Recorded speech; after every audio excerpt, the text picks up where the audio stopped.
Hi, today I am again at Arlanda Airport and I am on my way to Bergen in Norway.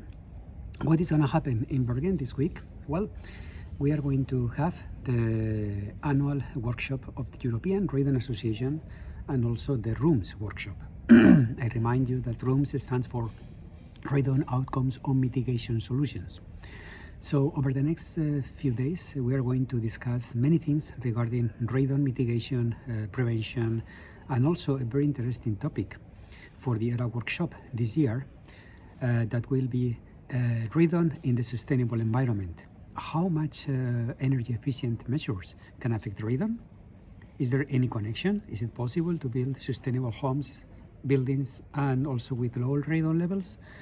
Please be tuning the social media, my social media, and also social media of the European Radon Association over the next days. And let's keep in touch. And I am on my way heading to the beautiful city of Bergen in Norway. Bye-bye.